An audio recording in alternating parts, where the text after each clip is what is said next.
오늘의 사건 반장입니다. 아파트 내 도서관에서 성희롱을 당했다는 사서의 제보가 들어왔습니다.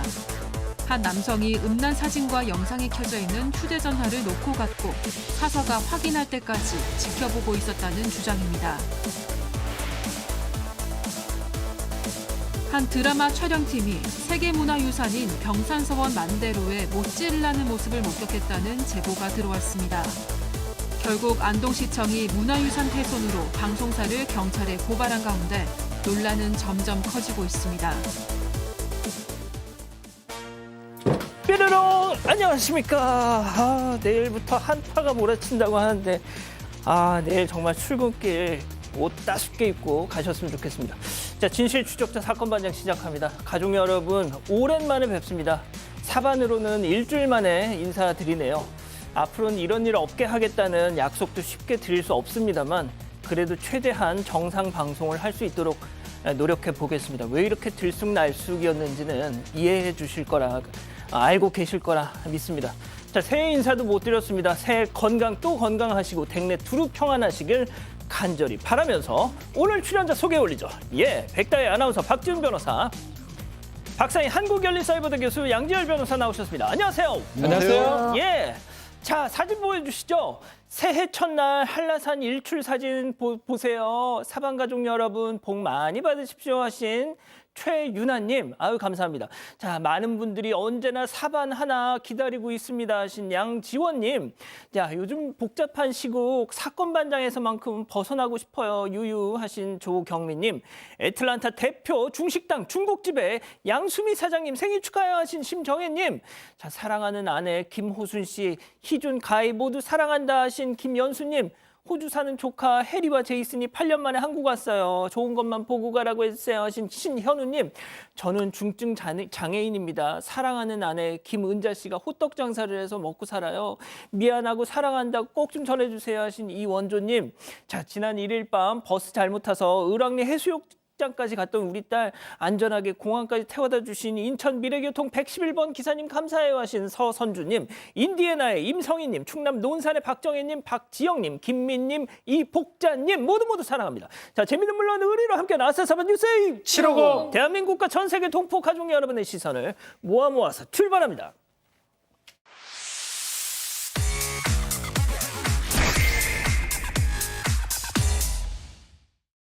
첫 번째 달려보죠. 최정원 상간남 되나입니다. 자, 남성 듀오 UN 다들 아시죠? 최정원 씨. 자, 지난해 상간남 의혹에 휩싸였었는데 당시에는 반가운 마음에 식사 몇 번 한 거다라면서 반박을 했었죠. 자, 그런데 최근 이 논쟁의 종지부를 찍을 수 있을 만한 소식이 들려왔어요. 네, 맞습니다. 그룹 UN 출신의 가수 최정원 씨는 지난해 상간남으로 피소를 당했었습니다. 최 씨는 당시 친하게 지냈던 동생이었다면서 이 바보 같은 행동을 넘어선 어떤 행동도 한 적이 없다고 해명을 했었는데요. 그런데 최근 이 최 씨와 데이트를 즐긴 걸로 알려진 여성의 이혼 소송에서 최 씨와의 불륜 행위가 인정된 걸로 확인이 됐습니다. 이 소송에서 여성이 남편에게 거짓말을 하고 최 씨와 브런치를 먹거나 이 한강공원에서는 와인을 마시면서 스킨십을 한 게 밝혀졌고요. 재판부는 이런 부정행위로 여성과 남성의 갈등이 심화됐다고 판단을 했습니다. 결국 해당 여성은 혼인 파탄의 주된 책임으로 위자료 3천만 원을 배상하게 됐습니다. 이 소송의 결과는 여성의 남편이 최 씨를 상대로 1억 원을 배상하라는 이 손해배상 청구 소송에도 영향을 줄 걸로 보이는데요. 이 손해배상 청구 소송은 오는 21일에 변론기일이 잡혔지만 현재 여성이 1심 재판에 불복을 해서 항소한 걸로 알려졌습니다. 양 변호사님, 그럼 앞으로 어떻게 되는 겁니까? 이 최정원 씨 측 반론도 좀 나왔나요? 네, 나왔습니다. 일단 원칙적인 입장을 밝혔습니다. 그러니까 이 재판과 최정원 씨의 재판은 또 다른 재판이기 때문에 여기서 불륜이 인정됐다고 해서 고스란히 다 최정원 씨의 사건에 그대로 연결되는 건 아닙니다. 말씀드린 것처럼 그래서 최정원 씨 쪽 변호도 입장을 밝혔는데 일단 지금 여성이 항소를 한 상황이기 때문에 판결이 확정된 것도 아니고 두 번째로 1심 판결과 관련해서 잘못된 주장 내지는 미흡한 부분이 많이 있기 때문에 그 부분이 보강될 수도 있다, 결론이 달라질 수도 있다라는 거고 지금 이제 최정원 씨 측에서는 언론에서 마치 확정된 것처럼 좀 잘못된 사실들이 알려지고 있는 만큼 그 부분은 좀 자제해 달라라고 또 얘기도 했습니다. 그렇군요. 알겠습니다. 자, 다음 이어가죠. 머리카락 자작극입니다. 새해가 밝아도 충격적인 제보 영상은 계속됩니다. 쭉 만나보시죠. 자, 이곳은 음식점. 뜨끈뜨끈한 짬뽕 챙겨 들고 자리에 착석하는 저 남자. 자, 반찬까지 딱 세팅을 하더니 본격적으로 후루룩 짭짭 식사 시작. 자, 그런데 그때 바로 갑자기 머리를 극적극적 손오공 마냥 딱 뽑더니 그릇 안에 투척. 그러더니 그 음식을 다시 또 투척을 하더니 다시 또 냠냠냠냠냠냠냠냠. 이번에는 말이죠. 또 뒷머리를 만지더니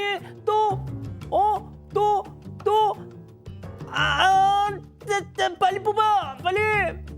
뽑고 휴지 위에다 올려놓고, 예, 젓가락으로, 휴지 위에다 올려놓고 젓가락으로 툭툭툭툭 뭐 국물을 묻혀요, 또. 자, 그리고 나서 뭘 할까요? 자, 그만 좀 묻혀! 자, 그러더니 저걸 들고서 주방으로 갖고 가요. 그러더니 아이씨, 음식에서 머리카락 났잖아 이씨 하면서 막 뭐라고 항의하는 것 같아요. 자, 그러더니 결국 저봐 보여주네 막. 자, 그러니까 직원분이 나와가지고 살펴보더니 환불해 주시네. 세상에. 일부러 심기도 하는 머리카락, 그 아까운 머리카락을 짬뽕 날로 먹으려고 생머리를 뽑고 있는 이 한심한 인간. 날로 다 먹지도 못했어요. 사실은 많이 먹은 것 같지도 않은데 어쨌든 지난 30일 오후에 있었던 일인데요. 서대문에 있는 식당인데 40, 50대로 보이는 남성이 저렇게 짬뽕을 시켜 먹는데 음식에서 머리카락이 나왔다라고 얘기를 하면서 환불을 아마 직원이 환불해 줄까요? 그냥 환불해 달라고 했던 것 같습니다. 그리고 환불한 다음에 9,500원짜리입니다. 짬뽕. 그래 갔는데 조금 이상하다. 머리카락 이 색깔이나 길이나 직원용하고 좀 다르다라고 판단이 들어서 직원 얘기를 듣고 사장님이 CCTV 검색을 해보니까 아니나 다를까 저 장면이 찍힌 겁니다. 몇 번에 걸쳐가지고 앞에서 뜯고 뒤에서 뜯고 요리 뜯고 저리 뜯고 그게 넣는 모습까지 다 포착이 된 거잖아요. 근데 사실 이거를 다 먹은 것도 아니고 일부 먹다가 저런 행동을 왜 했는지 사실 사장도 이해를 말이죠, 못하고. 박 변호사님. 예? 어지간히 좀 먹고 나서 저렇게 하는 제가 거예요? 이런 말씀이 좀 애매한데 다 먹고 통상 나왔다고 하는 게 맞는 건 아니에요. 말을 잘못했는데 근데 저거 보면 먹지도 않았어요. 먹지도 않고 뜯어가지고 넣고 간 상황이거든요. CCTV 다 포착이 돼 있고 이거 신고했다고 합니다. 진짜요? 위계엔 업무방해죄 같은 게 성립할 수가 있거든요. 환불해갖고 얼굴 다 찍혀 있지요. 사실 왜 저렇게 했는지 알 수는 없지만 정말 배고파서 돈은 없는데 그것도 나쁜 일이지만 저거 보면 골려주려고 한 걸로 보이거든요. 그러니까. 얼마 먹지도 않고 막 이리 뜯고 저리 뜯고 했기 때문에 그래서 이런 일 절대로 없으면 좋겠다라고 사장님은 말씀을 하고 계십니다. 알겠습니다. 자, 다음 이어가죠. 품속의 쓱입니다. 제보 영상 만나보시죠.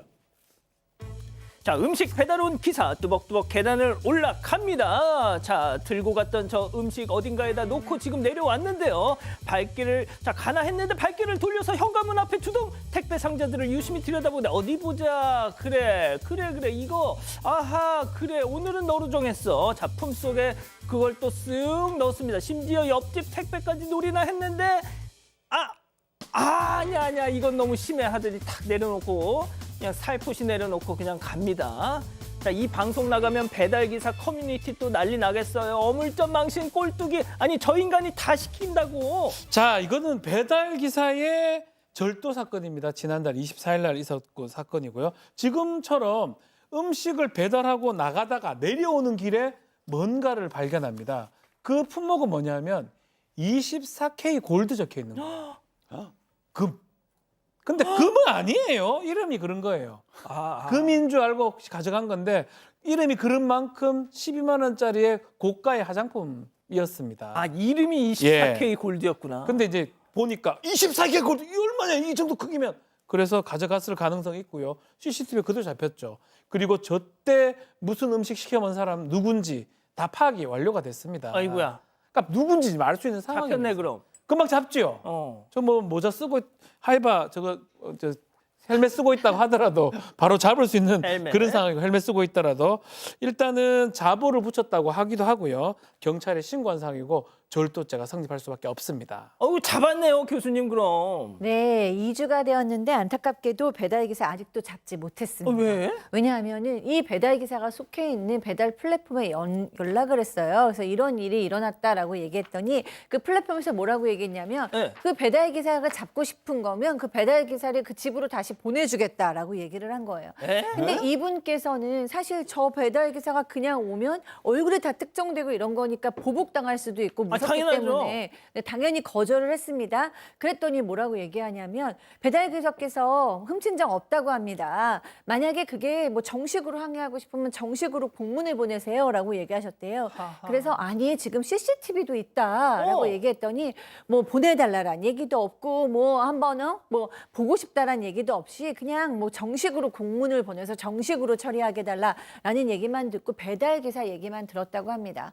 지금 제보해 주신 분께서는 지금 저 CCTV라고 써 있는데 아래 촬영 중이라는 푯발도 있었대요. 그런데도 불구하고 저렇게 대담하게 저 행동을 한 사람 아마도 상습범 같다라고 얘기하고 꼭 잡고 싶다고 밝히셨습니다. 양 변호사님, 저 사람 좀 잡아달라니까 세상에 저 양반을 댁으로 보내드리겠습니다. 이게 무슨 소리예요, 도대체? 그러게요, 말입니다. 일을 너무 키우는 것 같습니다. 뭐 아마도 자기 책임 면하기 싫어서 저런 부분 혹시라도 이제 손해를 배상해야 된다 이런 걸 면하기 위해서 그런 것 같은데 저 분이 바로 경찰에다 가져가지 않은 이유는 그나마 좀 일을 좀 크게 만들고 싶지 않아서 그랬던 거거든요. 경찰에 들어가면 저거 확실하게 더 쉽게 잡을 수가 있거든요. 그러면 오히려 뭐 일종의 사용자 책임 같은 걸 져야 할 수도 있습니다.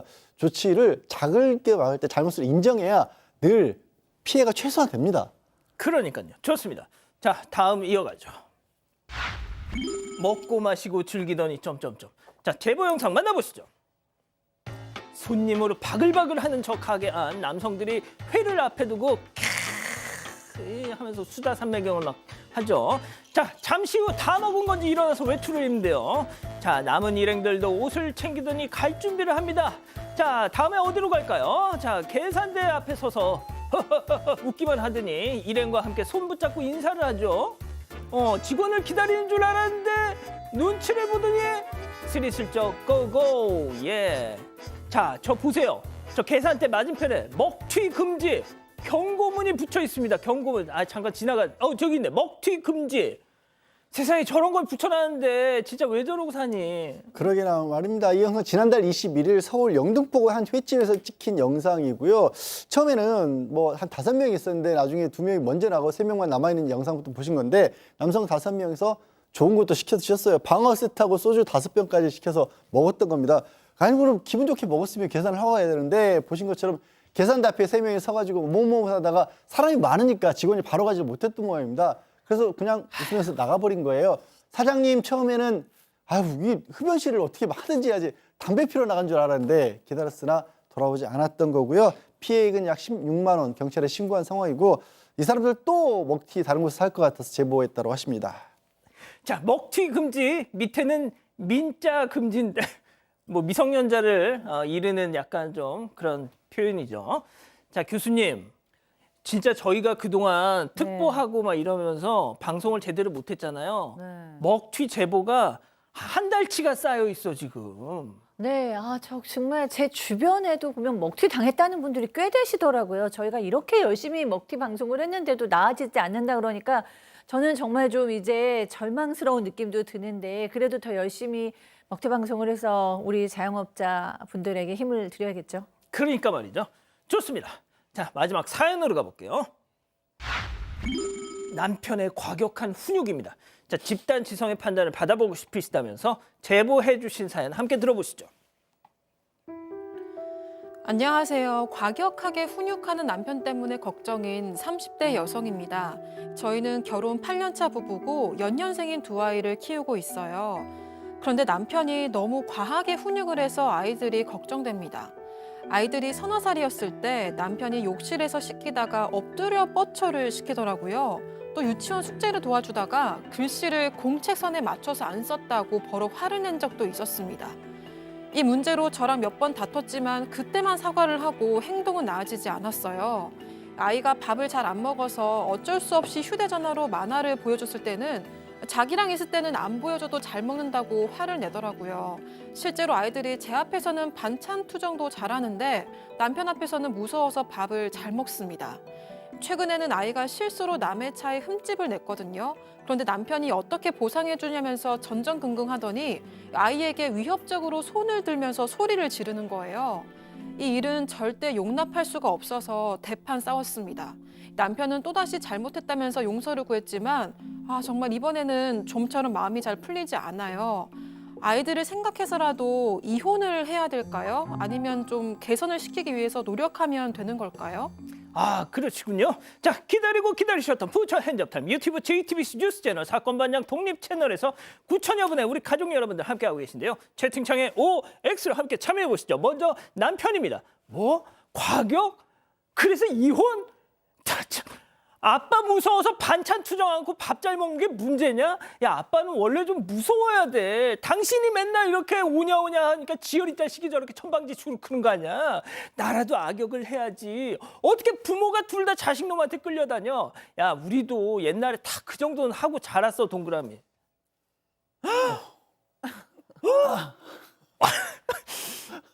예, 좋습니다. 자, 사연자 아내예요. 옛날에 다 그 정도, 죄송합니다. 옛날에 다 그 정도를 하긴 뭘 해. 당신네 집은 그랬는지 모르겠지만 우리 엄마 아빠는 나한테 안 그랬어. 그리고 애들이니까 반찬 투정도 하는 거지. 뭐, 아빠가 무섭다고.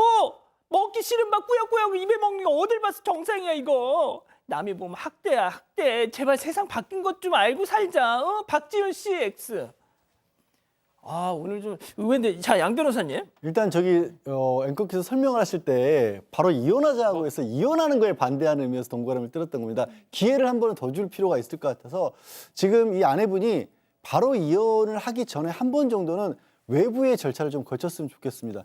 그러니까 가정폭력이나 아동학대와 관련돼서 이게 바로 신고해란 말씀은 아니고 비슷한 절차를 거치면 되는데 잘 모르시는 것 중에 하나가 가정폭력으로 신고를 하게 되면 바로 형사처벌로 이어진다라고만 생각을 하시거든요. 가정법원에 이 가정폭력에 대해서 계도하고 외부 전문가를 통해서 그걸 어떻게 해야 할지 개선시킬 수 있는 그런 절차도 마련되어 있습니다. 그러니까 외부에서 이 남편의 행동을 바꿀 수 있는 그런 절차를 거친 다음에 그래도 안 되면 이혼으로 가셨으면 싶습니다. 왜냐하면 아직까지는 직접적인 폭력을 그나마 한 건 아니거든요.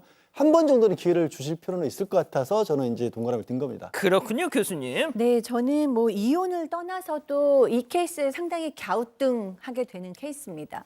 그러니까 저도 사실은 굉장히 좀 너그러운 엄마고 너그러운 선생님이에요. 그래서 이렇게 좀 오냐오냐 키우는 쪽에 가까운데 그렇다고 해서 지금 이 어머니의 태도가 옳다라고는 좀 보기가 어려워요. 물론 아버지께서는 좀 과하게 훈육을 하는 문제가 분명히 있기는 하십니다. 근데 지금 엄마도 반찬 투정을 하는 거에 대해서 괜찮은 거라고 생각하시는 것 같고 밥 먹을 때 밥을 안 먹으니까 만화 정도 보여주는 건 아무렇지도 않다고 생각하시는 것 같고 남편 나름대로 남편도 이제 아이를 키우면서 훈육을 하시려는 것 같아요. 엎드려 뻗쳐도 시키고 소리도 좀 지르셨지만 하지만 뭐 때린다던가 폭언을 하던가 이런 건 지금 없는 아빠입니다. 그런데도 계속해서 엄마가 용서해주는 패턴이 됐고 심지어 이혼도 할까 말까 고민하는 좀 과한 지금 엄마의 모습도 보여서 정말 누가 잘못인지 어쩌면 둘 다 잘못인지 어쩌면 둘 다 잘못이 없는지는 알 수가 없습니다. 그래서 냉정하게 아이들을 잘 키우고 싶다면 전문가를 만나셔서 아이들의 놀이 분석이나 부모 교육에 대한 분석 한번 꼭 해보셨으면 좋겠습니다. 박 변호사님, 보통 예. 이 범죄인을 취조할 때도 굿캅, 배드캅이 있잖아요. 네네. 어. 집에도 그런 역할을 해야 됩니다. 엄마 아빠가 달리 이제 좋은 역할 또 나쁜 역할을 하는 게 맞고 이제 이 역할을 정말 알아서 하는 건지는 모르겠지만 눈에 띄는 거는 폭행이나 상해를 가하지나 뭐 엎드려 버쳐 이게 가혹행위일 수도 있지만 뭐 아이들한테 안 하는 게 맞겠죠. 그렇지만 소리 지르고 때리거나 소리는 질렀지만 때려서 상해를 가하거나 뭐 이 정도까지는 안 갔기 때문에 아주 위태위태하긴 하지만 뭔가 다 갔다고 보기는 어렵고요. 지금 질문 자체가 이혼해야 되냐 말아야 되냐 이 질문이기 때문에 아직까지는 이혼할 수 있는 단계는 아니다. 또 진행자 지금 말했던 것 중에 좋은 역할, 나쁜 역할을 두 사람 다 조금 더 이렇게 조절해야 될 것 같아요. 아빠는 좀 톤을 다운시키고 엄마는 살짝 올리고 아하. 거기서 굿캅, 배드캅이 돼야 되지 둘 다 지금 조금 많이 벌어져 있는 느낌이거든요. 엄마도 지금 우리 박상희 소장님 말씀하셨지만, 박 교수님 말씀하셨지만 엄마도 완전 잘 됐다고 말하기 어려워서 그런 측면에서는 노력하시라 말씀드리고 싶습니다. 백다희 아나운서 왜 웃어요? 아니 그게 아니라 저만 X만 들었는데 이게 제가 이혼을 하라는 뜻에서 X가 아니라 이 남편분이 조금 과하다라는 의미에서 X를 들었고요. 이거는 좀 지금 두 분이 이야기를 나눌 게 아니라 이 박상희 교수님처럼 좀 전문가를 찾아가서 같이 좀 상담을 받아보고 좀 올바른 훈육이 뭔지 같이 배우는 게 좋을 것 같아요. 그리고 이렇게 서너 살 때부터 막 엎드려 뻗쳐시키고 막 아빠를 무서워하면은 크면 사이가 더 멀어질 것 같아서 뭐 훈육도 중요하지만 좀 사랑으로 키워주시면 좋겠습니다. 네. 자, 네, 가족 여러분 여러분들. 의견도 볼게요. 봉우리님, 그건 훈육이 아니라 폭행입니다. 상처가 큽니다라고 하셨고요. 오복장님, 잘못된 부분은 혼내야 돼요. 이런 의견도 있었습니다. 그리고 비글호두님은 남편 이야기도 들어봐야 될 것 같습니다라고 하셨습니다. 자, 사반 제보 메일과 카톡 제보 채널에선 많은 사연 제보 기다리고 있습니다.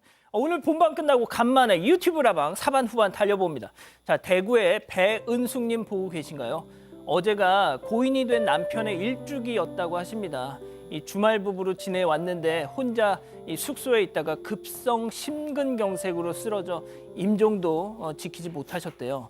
자, 두 분 사이엔 많이 아픈 아드님이 있는데 당시엔 정말 힘들고 막막하셨다고 합니다. 하지만 주변 분들이 너나 할 것 없이 크고 작은 도움을 많이 주셨답니다.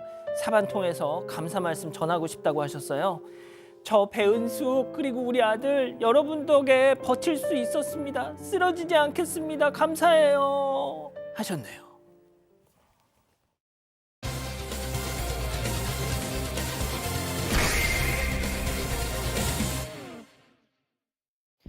아직 불도 켜지지 않은 텅 빈 도서관에 한 남성이 들어옵니다.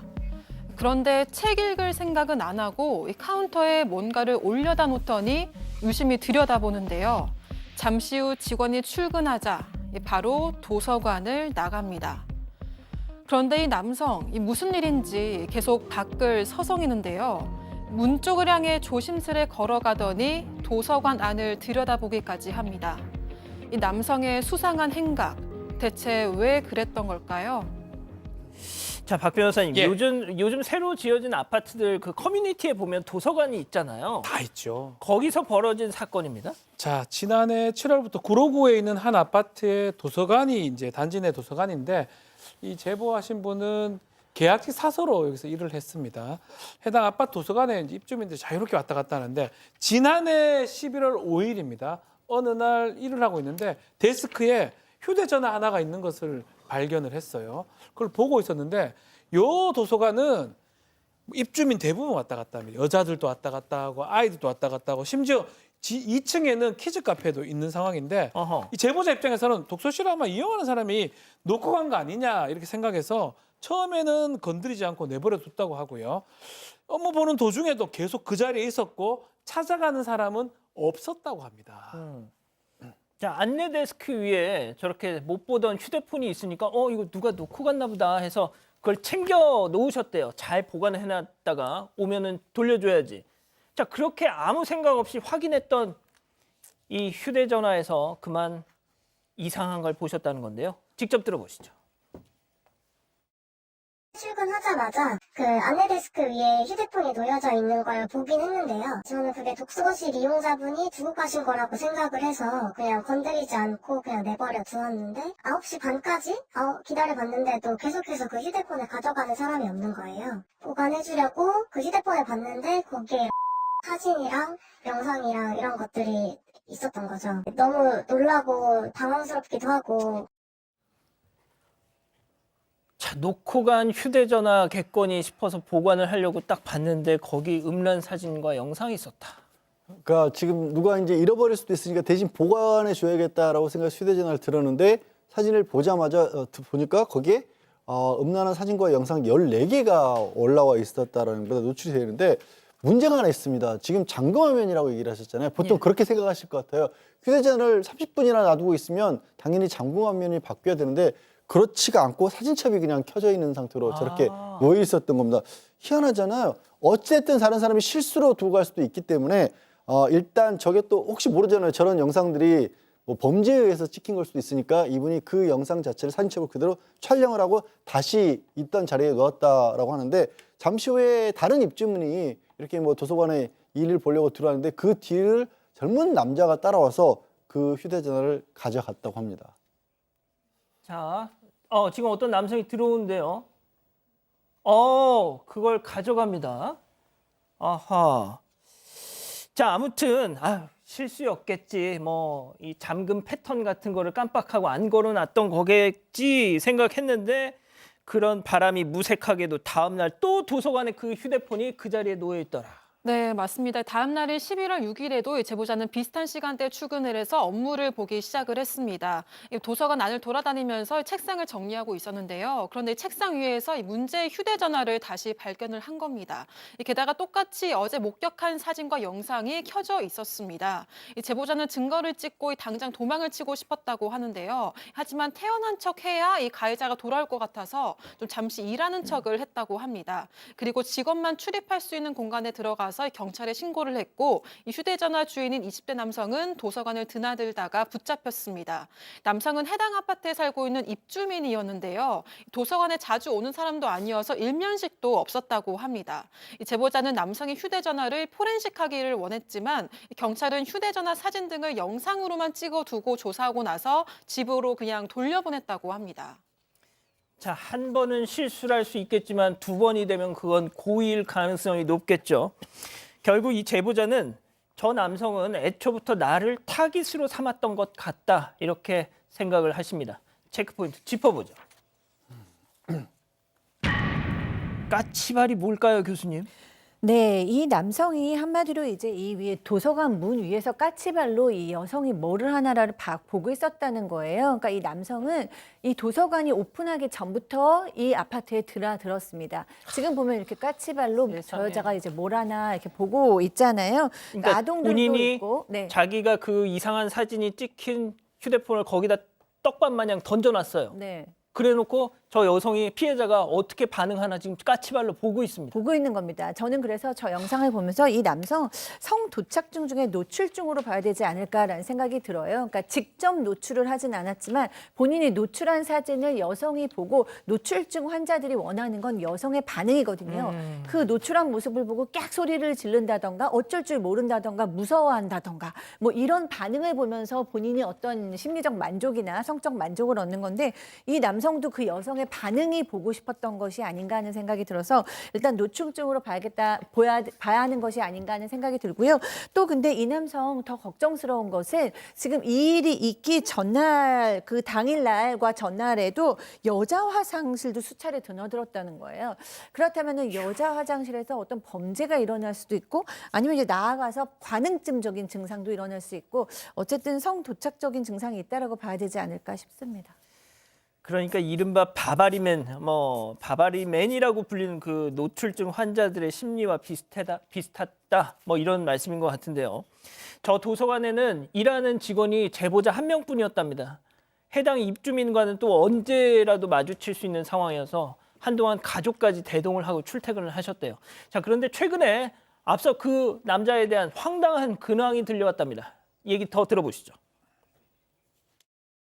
제가 원하는 거는 그 가해자가 나가라, 퇴거를 했으면 좋겠다. 여기서 내가 뭐 바라는 것도 없고 뭐 합의를 원하는 것도 아니고 돈을 바라는 것도 아니니까 좀 나가줬으면 좋겠다라고 얘기를 했었고, 그쪽에서는 퇴거할 생각이 없는 것 같다. 그리고 뭐 가해자 아버지는 뭐 크게 잘못한 거 없다 이런 식으로 말씀을 하시더라고요.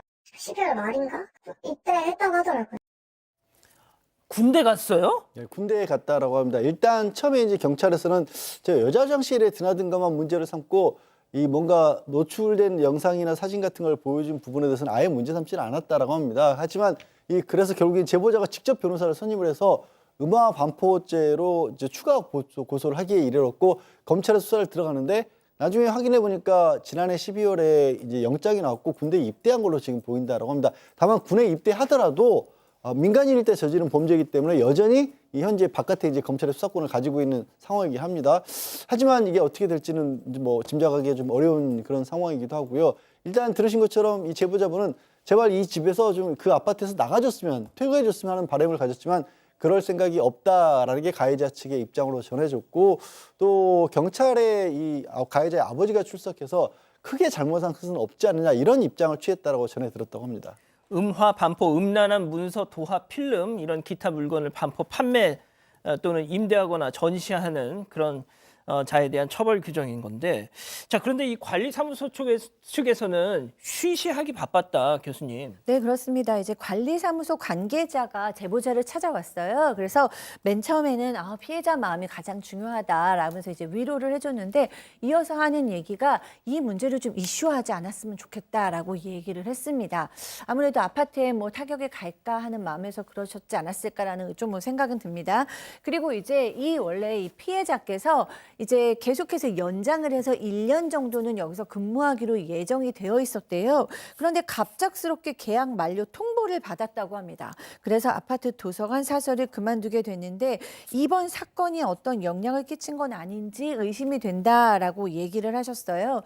그래서 제작진이 관리사무소 측에 연락을 해봤습니다. 그래서 어떤 입장인지 물었지만 입장을 밝히지는 않았습니다. 박 변호사님 예. 다른 거 다 둘째치고 저기가 위층에는 키즈 카페가 있고 그러니까요. 어린 아이들 와서 책 읽는 도서관 이거 여기 이 자식 죄송합니다. 다시 전역해가지고 또 오면 어떡해요? 일단은 이제 군에 입대를 했다고 하더라도 이런 성범죄 같은 경우는 민간에서 수사를 하고 재판을 받을 가능성도 높습니다.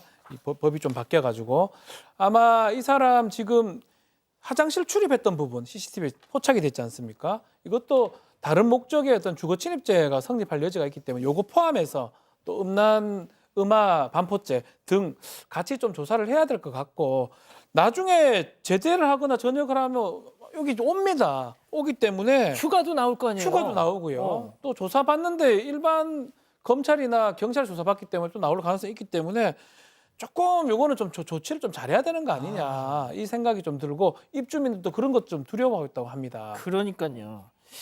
예, 알겠습니다. 첫 번째 사건 일단 정리하고요. 두 번째 사건 이어갑니다.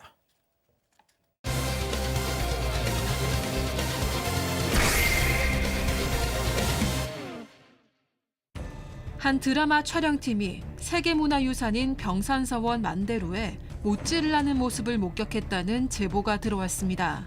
결국 안동시청이 문화유산 훼손으로 방송사를 경찰에 고발한 가운데 논란은 점점 커지고 있습니다. 무슨 일이 있었던 건지 알아봅니다. 자, 그 제보자께서 저희한테 이 내용을 가장 먼저 제보를 주셨는데 아시다시피 지난 한 주 저희가 계속 뉴스 특보를 전해드리면서 이걸 제때 좀 전해드리지 못했습니다. 자, 지난 연말 휴가를 맞아서 경북 안동 이 병산서원에 갔다가 그야말로 황당한 장면을 목격했다는 제보입니다. 네, 그렇습니다. 일단 이 제보자 분은 건축가라고 합니다. 그런데 지난달 30일 이제 아내분과 함께 경북 안동의 병산소원을 갔대요. 병산소원에 갔을 때 근데 뭐 KBS 드라마 촬영처 뭐 촬영 차량이랑 트럭 이런 것들이 있어서 그때만 해도 그 주차장에서는 그냥 서원이 아니라 서원 주변에 뭐 촬영을 하겠거니 생각을 했는데 병산소원 입구로 가까이 가다 보니까 제작진들이 막 여기저기 많이 움직이고 있으니까 이건 병산소원이 촬영장일 것이다. 이걸 알게 됐다라는 건데 서원에 들어가 보니까 이제 평소에 자신이 기대했던 그런 모습과는 다르게 여기저기 막 드라마 소품들 예를 들어서 뭐 책자 아니면 또 책자를 잡는 장 이런 것들이 많이 놓여 있었다고 합니다. 자, 그렇다면 병산서원이 도대체 뭐 하는 곳이길래? 네, 제보자는 촬영 때문에 이렇게 함부로 손상을 시키는 경우가 많으니까 병산서원이 좀 손상되면 어떡하나 이런 걱정되는 마음이 제일 먼저 들었다고 합니다. 이 병산서원은 우리나라 서원 중에 가장 아름답기로 손꼽히는 곳이고요. 사적 제260호이자 유네스코 세계문화유산에도 등재된 문화재입니다. 이 서원 앞에는 낙동강이 흐르는데요. 이 그림 같은 자연 풍경을 이 서원 안으로 고스란히 들여놓은 게 정말 돋보이는 곳이고요. 또 만대루가 이 병산서원의 대표 건물인데 이 기둥 사이로 이 강과 산이 병풍처럼 펼쳐져서 정말 장관을 이루고 있습니다. 고려 때부터 교육기관이었고 이 서해 류성룡 선생께서 지금의 자리로 옮긴 이후에 많은 학자들을 배출을 했었고요. 또 유성룡 문집을 비롯해서 문헌 천여 종이 소장돼 있는 등 정말 매우 중요한 곳입니다. 흥선대원군이 막 전국에 있는 서원 다 없앨 때도 거의 유일무이하게 살아남은 곳이 바로 이 병산서원이라는 겁니다. 자, 역사적으로나 문화예술적으로 가치가 매우 높은 병산서원에 KBS 드라마 촬영팀이 자, 제보자의 이 걱정스러운 마음. 아, 혹시 저기서 뭐 이상한 거 촬영하는 거 아니야? 현실이 됐다고 하는데요. 대체 무슨 일이 있었던 건지 체크포인트 짚어보죠. 아, 왜 우리한테 따져요? 제보자 얘기 직접 들어보시죠. 못을 받고 있다라는 얘기가 이제 왔다 갔다 하는 게 들리는 거예요. 등을 달려고 하는 상황이었고, 안동시에 허가를 받았다, 이런 얘기를 몇 차례 반복하는 걸 들었고, 그래서 저도 좀 이거는 아니다는 생각이 좀 들어서, 저도 이제 같이 항의를 하게 됐고, 그래서 허가를 받았다고 하더라도 안동시에서 문화재를 훼손하라고 허가를 한 것은 아니지 않느냐. 남자 스태프분이 중간에 끼어서 조금은 거칠게 시에 확인하시면 될 일 가지고 왜 우리한테 따지느냐, 뭐 이런 식의 답변을 하길래, 그래서 이거는 좀 쉽게 넘어갈 일은 아닌 것 같다라는 생각이 들었고, 문화재에다 못을 박았어요? 네, 그렇습니다. 병산서원에 못을 박았다는 얘기를 들으니까 마음에 무슨 못이 박히는 느낌인데요. 너무너무 아름다운 또 병산서원 그 벽에다가 못을 상당히 많이 받은 것 같아요. 10개 정도 받은 것 같고, 또 그 유명한 만대루에는 등을 달고 있었다고 합니다. 그러니까 이 제보하신 분이 들어갔을 때 이미 중년의 한 신사분께서 항의를 하고 계셨대요. 그래서 이제 이 제보하신 분도 이제 같이 이제 항의를 하게 됐는데, 그때 그 관계자, 드라마 관계자들은 시에다가 다 허락 맡았다, 궁금하면 시에다가 물어봐라라고 도리어 큰 소리로 쳤다는 거예요. 이건 정말 아닌 것 같다라고 생각을 하셔서 이 제보하신 분께서 SNS에 장문의 글을 남기고, 또 시청에도, 안동시청에도 이 사실을 알리고, 그러다 보니까 이제 이 문제가 수면 위로 떠올랐습니다. 세상에, 지금 저희가 빨간 동그라미 칠 저기다 다 저걸 못질을 해가지고 저걸 달았어. 정말 다 달아놨네, 만대로. 오. 예. 전 저기를 몇 번 가봤거든요. 아, 진짜요? 거만 알아요, 서원인 거. 만들어 놓은 서원이 아니고 오래된 서원처럼 보입니다. 이 상식에 가까운 행동인데. 아, 딱 봐도 딱 봐도 고서원이고, 앞에가 그 강 같은 게 있고, 저기 딱 저래 보이는데 저걸 가서 막 못질하고 뭐 시멘트 바르죠, 그러면. 하여튼 저런 행동을 하는 게 좀 납득이 안 되는데, 이게 지금 만대로하고 동제 기둥에 못질을 했는데 두께가 2, 3mm, 깊이가 한 1에서 1.5mm, 1.5cm 정도 된다고 합니다.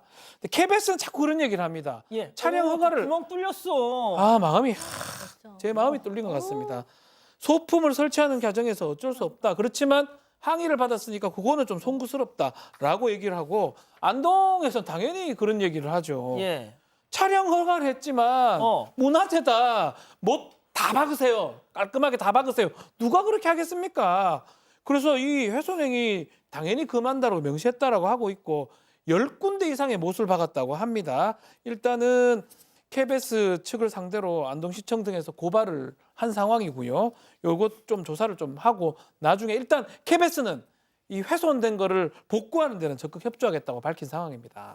근데 지금 KBS하고 안동시청하고 조금씩 뭐 의견이 다른 부분이 있다면서요? 네, 맞습니다. KBS 측이 2차 입장문을 냈는데요. 소품을 거는 게 가능한 위치인지 사전에 이 병산서원을 관리하고 있는 벼류사님께 검토를 받았고, 벼류사님 입회하에 촬영을 시작했다, 이렇게 밝혔습니다. 하지만 안동시 측은요, 해당 벼류사에게 확인한 결과 사실이 아니라고 밝혔고, 이 해당 벼류사에게 KBS 측에 항의하라, 이렇게 말씀을 드렸다고 또 전했습니다. 또 관람객 항의가 있던 날에 촬영된 부분은 이 등을 바닥에 놓고 촬영한 걸로 전달받았다면서 그 부분도 추가적으로 확인할 계획이라고 했고요. 또 안동시 측은 이 기존의 못구멍을 이용했고 등이 가벼웠다고 하더라도 등을 매달면 최소한의 무게가 발생하고 구멍의 크기가 커질 수 있는 여지가 있기 때문에 이 부분은 명백한 잘못이다, 이렇게 전했습니다.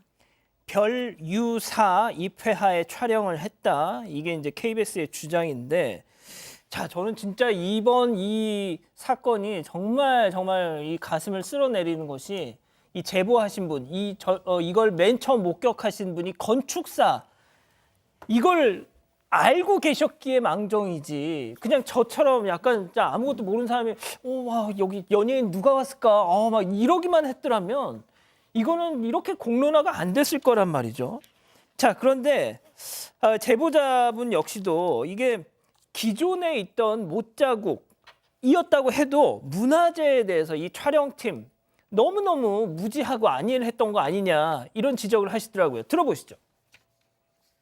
만대루가 되게 중요한 문화재거든요. 건축에서는 굉장히 중요하게 다루는 문화재이기 때문에 이거 좀 심각하다. 제가 이제 한옥을 설계한 경험이 있어요. 한옥 살림집에도 못 박는 게 상당히 조심스럽거든요. 그런데 문화재에다 이렇게 못을 박고 있다는 것이 너무 황당해서 다행히 이번에 뭐 쪼개지거나 하지는 않았는데 제가 정말 걱정했던 거는 못을 박고 있고 야간 촬영을 할 걸로 판단이 됐어요. 카메라 등등을 설치하고 조명기구 설치하고 뭐 이렇게 되면 그런 것들이 이 서원의 다른 부분들을 손상시키면 어떡하나 이제 그런 생각을 많이 하게 됐고 진짜 이 건축가 제가 정정하겠습니다. 건축가셨기에 저걸 딱 알았던 거지. 자, 양 변호사님. 야, 이게 문화재에다 못을 박는다는 게 이게 상상이나 됩니까, 이거? 전 너무 충격받았어요. 사실 저렇게 함부로 못질을 해대고 있는 그 기둥 하나하나가 세계문화유산이라는 거 아니에요. 이거 아니 우리 아시겠지만 뭐 로마 같이 아주 그 문화재 관리에 철저한 곳에서는요 저 정도면 형사처벌 대상이 됩니다. 근데 다시는 로마에 출입 못하게 금지시키는 그런 정도의 일이거든요. 근데 KBS 촬영팀에서 저런 일을 저질렀다고요? 이 건축가분이 그래서 전문가분들에게 또 이 상황에 대해서 좀 물어봤더니 굉장히 충격적인 얘기를 또 하세요. 저기는 그나마 세계문화유산으로 보호를 받는 곳이지만 그렇지 않은 근대 유적지 이런 것들이 있지 않습니까? 네. 뭔가 국가에서 지정은 안 해놨지만 유적지. 여기서는 뭐 기둥을 뽑아버리고 아예 벽을 허물고 이런 일까지도 심심치 않게 일어난다라는 거예요. 그 전문가분들 얘기는 대한민국이 얼마나 역사 문화가 많은 곳이에요. 근데 저게 저렇게 소홀하게 관리되고 있다는 게 충격일 수밖에 없고요. 도대체 이런 일을 어떻게 막아야 되느냐, 그렇게 시스템을 만들어 놓고 잘 작동하게 되느냐 이런 부분에 대해서 좀 관리를 해달라고 신신당부를 하셨고 절차를 거쳤다고 하더라도 그러니까 안동시에서 이렇게 허가를 받았다고 하더라도 현장에서 관리하는 시스템 반드시 필요하다고 지적을 주셨는데 저도 진짜 천배 만배 공감합니다. 예, 정말 이 건축가분 제보자께서 정말 민서홍님이시네요. 진짜 큰일 하셨습니다. 우리 박 변호사님이 저기서 직접 촬영도 네, 하셨었다고. 촬영도 하고 몇 번 가봤죠. 고향 근처라서 갔는데 이건 사실 저런데 못질 안 하는 게 상식인데 가보면 느껴집니다. 못을 못 박게 아주 문화재라 너무 문화재 매우 문화재처럼 느껴지기 때문에 못 하거든요. 그러니까 상식도 부족한 거고 저걸 해놓고 또 우겨 쌓고 이렇게 이해가 안 됩니다. 예.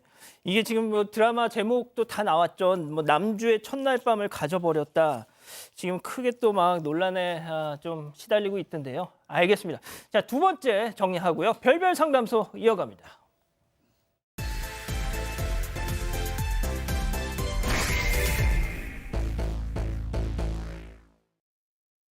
거실 한가운데 남성의 옷과 물건이 한가득 쌓여 있습니다.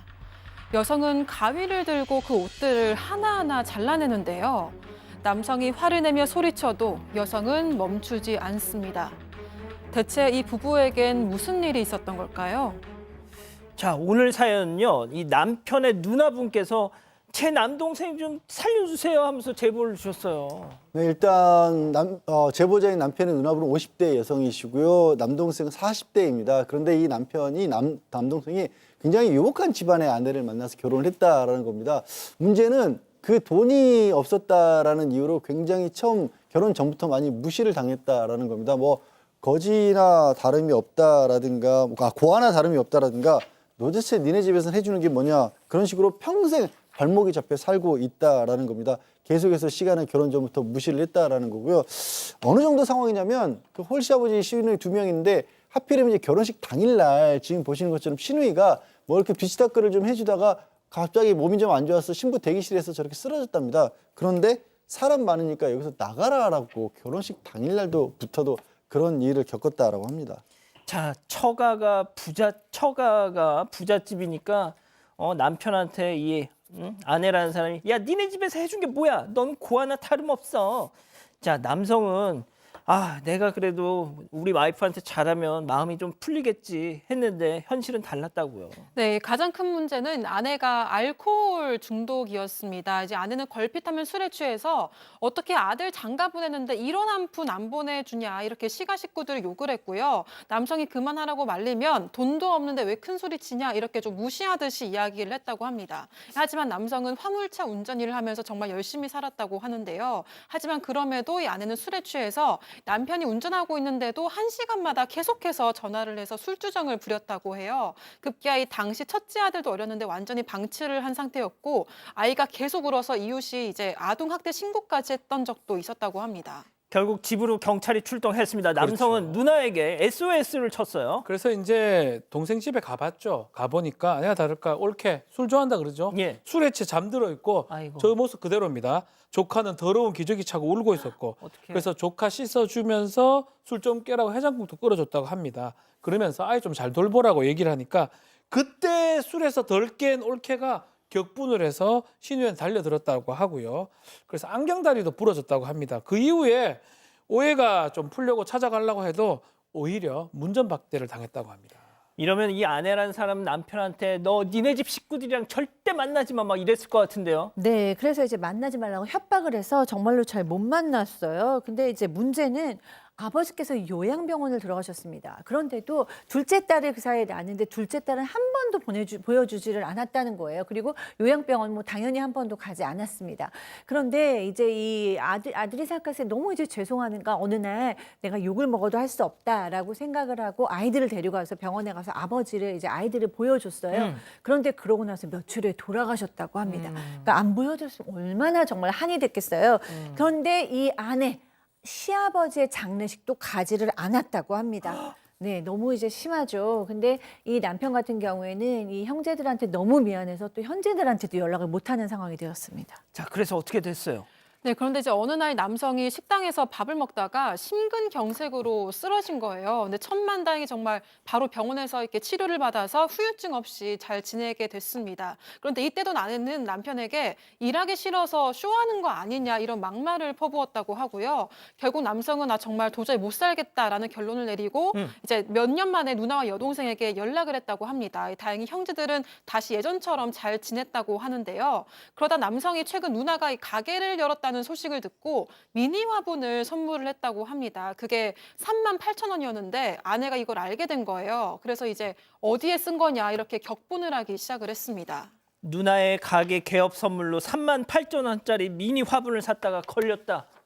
이 미니 화분이 불러온 파장 엄청났습니다. 제보자 얘기, 이 남성의 누나 제보자 얘기 직접 들어보시죠. 입으로 결제를 했는데 그걸 같이 쓰는 내부였나 봐요. 그러니까 그 결제 내역을 딱 본 거예요. 그리고선 또 난리가 난 거예요. 너는 그래서 안 된다고. 그렇게 누나들 그렇게 좋으면 그럼 누나들하고 살으라고. 거짓골로 만들어버리겠다고. 너 퇴직금까지 다 정산해가지고 자기한테 달라고. 너 옷장에 있는 거 다 버리겠다고. 그러면서 내 법원 앞에서 만나자. 자, 양 변호사님. 저러고 서 끝난 게 아니라 얘기 들으신 것처럼 누나 어떻게 보고 너 누나 보고 싶어 어떻게 살았냐라고 하면서 남편 통장에 있는 돈 수천만 원 이거 다 빼버리고요. 남편 옷 뭐 쓰던 물건 다 거실에서 뭐하고 가위로 찢어버렸다라고 합니다. 그리고 나서 이혼 소송을 제기하면서 너 집도 하나 안 해왔으니까 돈도 못 준다. 대신에 양육비는 한 달에 400만 원 이상 내놔라. 이렇게 요구하고 있답니다. 자, 여기서 오늘의 궁금증 짚어보죠. 남편 가족들과 연 끊게 만든 아내 재산 한 푼 없이 양육비 한 달에 400만 원씩 줘야 되나요? 라고 하셨는데 자, 박 변호사님. 양육비는 뭐 이제 배우자의 문제가 아니고 아이한테 주는 거기 때문에 양육비는 이제 줘야 되는데 400만 원은 좀 많은 금액이죠. 우리 양육비 기준표 서울중앙지방법원 기준표 보면 최대가 한 220, 200 그 정도 됩니다. 그러니까 이 정도 금액은 줄 필요 없고요. 만약에 하게 된다면 정상적으로 재산 분할도 하고 재산 분할 받을 수가 있습니다. 그래서 위자료 같은 것도 아마 이혼 사유가 오히려 지금 아내한테 많이 알코올이라는 게 있기 때문에 그런 것들을 좀 정확하게 좀 다퉈봐야 될 것 같습니다. 양 변호사님. 그리고 이 남편분이 이후에 결혼 이후에 경제활동 남편분이 했거든요. 초기에 집을 어떻게 했든지 간에 그 집에 대해서는 시간이 아이가 자랄 정도로 몇십 년이 지났으면 거기에 대한 남편도 권한이 있는 거고요. 오히려 그 재산을 유지하고 증식시키는 데는 남편이 경제활동을 했으면 남편 몫이 더 큰 겁니다. 그래서 재산 분할도 충분히 해줘야 될 상황이고 다만 이 제보자인 누나 말씀에 따르면 남편이 너무 착해가지고 지금 결심을 좀 못하고 있는 것 같은데 글쎄 법대로 한다라면 남편이 그렇게 손해볼 만한 상황은 아닌 걸로 보입니다. 자, 교수님, 이 누나분께서 남동생을 이거 완전 현대판 노예다 뭐 이런 말씀까지 하셨단 말이죠. 완전 어떻게 보면 가스라이팅 당한 것 같아. 그러니까 이 여성 같은 경우는 이제 알코올 중독의 문제가 있고 또 뭐 히스테리 있는 것 같아요. 뭐 옷을 다 가위로 찢어버리고 이랬다는 거 보면. 근데 이제 요거 두 개는 이제 병으로도 볼 수 있으니까 불쌍하게 생각해 주려고 하지만 기본적으로 인성도 좀 너무 못되고 사나운 것 같아요. 시아버지 장례식도 가지 않고 아픈 그러니까. 시누이에 나가라 그러고. 그렇기 때문에 사실 이제 본인이 이혼을 원하고 있는 거잖아요. 도리어 남편이 너무 착해서 여태까지 당해준 거고, 저는 여기서 본인도 이제는 알코올 중독 등등 치료받아야 될 것 같고요. 아이들도 지금 알코올 중독 때문에 방임당하는 것 같고, 남편도 너무 말도 안 되는 대우를 받고 있기 때문에 이 가족은 뭐 치료를 한다던가 약간 떨어져 있는 게 더 답이 아닐까 하는 생각이 좀 듭니다. 자, 우리 가족 여러분들 뭐라고 말씀하시나요? 네, 박혜영님은 아이는 돌보지도 않으면서 양육비를 달라니요 라고 하셨고요. 김인수님, 양육비를 줘도 잘 키울 수 있을까요? 라고 하셨습니다. 자, 별별 상담소 이렇게 정리하고요. 잠시 뒤에 다시 돌아오겠습니다. 지금 세계는 혈당 건강과의 전쟁 중. We have to make this work. GL Pro. 대한민국 최초로 혈당 조절 기능성을 인정받다. GLP-1 개선 확인. 혈당 건강의 프로. 정관장 GL 프로. 끊임없이 새로워진 나를 발견할 수 있도록 타임리스 뷰티 고훈진.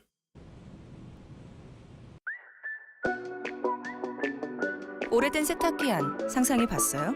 근데 헤어 매니저님 맞대 가시면 와, LG전자 구독 좋아요. 청소기도 청소가 필요하잖아요. 구독하면 정기적으로 관리해주니까 LG전자 구독 좋아요. 갖고 싶은 가전은 다 써봐요. 케어까지 알아서 해주니까. LG전자 구독 좋아요. 가전도 이제 전문 케어 받는 시대. LG전자 구독. 사랑하는 사건반장 가족 여러분, 따뜻한 밤 보내시고요. 함부로 약속을 못 드리겠습니다만 별일이 없다면 저희는 내일도 사반 750 저녁 7시 50분에 다시 옵니다. 안녕히 계십시오.